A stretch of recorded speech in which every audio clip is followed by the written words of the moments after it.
What's going on, everybody? Mortem here, this time bringing you a video on Songs of Silence, an upcoming strategy game set to release in early access in May, with a full release planned sometime later this year. Now, the footage I'm bringing you of this game is courtesy of a demo that is running alongside the Kickstarter campaign for the game, which is also happening now, and as always, I do not endorse Kickstarters. This one is already fully funded at the time of this video, but even still, whether or not you want to back and support that is entirely up to you. I will not advise people one way or the other, as Kickstarter tends to be volatile, and even with a funded project, you might not necessarily get the backer rewards. In any event though, let's talk about the actual game now, and like I mentioned, this game is a strategy title. It is going to see us engaging in either a set campaign or skirmishes or even potentially multiplayer, where your goal is to essentially control the map, which gives you access to resources which you can then use to build up your armies and crush your enemy forces. Though obviously it's a little more interesting than that.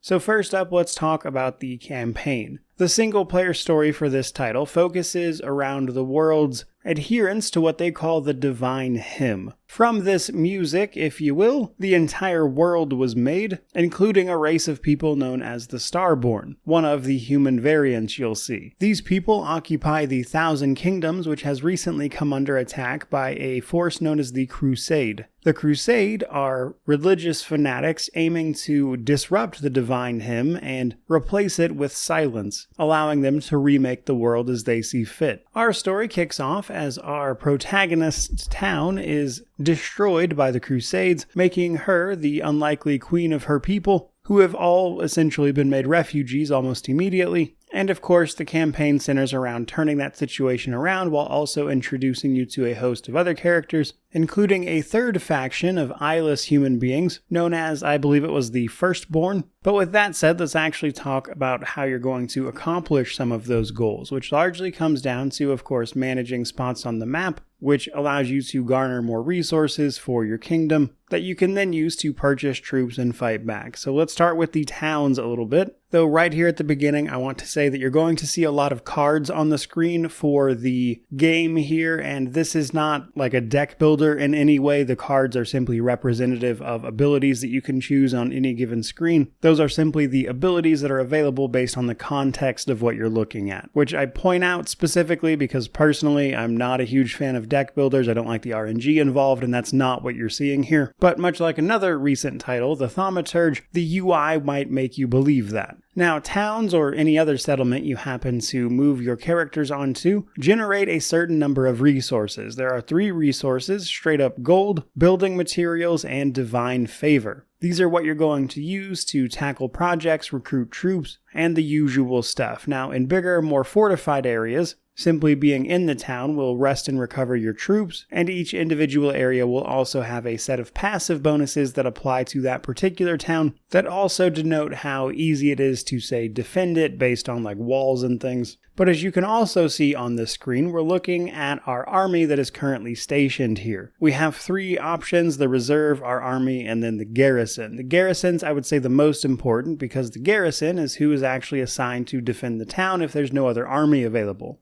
Because if you want to take a town, provided it actually has walls and defenses, you're going to need to siege it, which is the time it's going to take your army to breach the defenses before you can actually properly fight their army. During a potential siege, you're going to be open to, say, counterattacks or ambushes from the enemies who might sneak up on you, which can play host to its own problems, of course, but all of that is naturally dictated by the combat. The combat system is a little bit interesting because it's a real-time system where you control the flow of battle from on high, with the ability cards based on the hero that is controlling all of your units. These ability cards will have cooldowns and the like, so you can't just spam them, but for the most part your units will act on their own, but you are free to pause the game and then utilize your specific strategy cards as you go. As you start to win battles, your hero here will take on experience, which can allow them to level up and earn more and better cards or abilities to play, alongside increasing their maximum army size. Your army size is limited by the hero in charge of them, and one of the main reasons you want to do things like recruit towns and areas is because that's where you're going to recruit your troops from, which of course costs some of your resources to use. And while that's a simple enough premise, it does get a little more interesting. You have your army reserves, which you can potentially call up into active combat, but also all of the units you're looking at have their passive and detrimental effects, meaning that what works against any given enemy will change, of course. So ideally, you want to build up an army to tackle the specific problem you're about to face. And apparently there's going to be something to the tune of 100 plus units to take advantage of, so the back and forth there should be relatively interesting. Though I will say my one big noteworthy thing for this particular demo is that I wish instead of a purely high level approach to the combat, they allowed you to use abilities based on individual units you're in control of, as I think that would add just a slightly more interesting layer to the combat itself. But even as it stands, it's a decent experience. But to sum this one up and not ramble on too long for this checkout video, I would say Songs of Silence is trying to blend genres in an interesting way that makes for a very approachable game that has some fun stuff going on mechanically, especially when you start looking at like loot wagons and how relics can be attached to individual armies.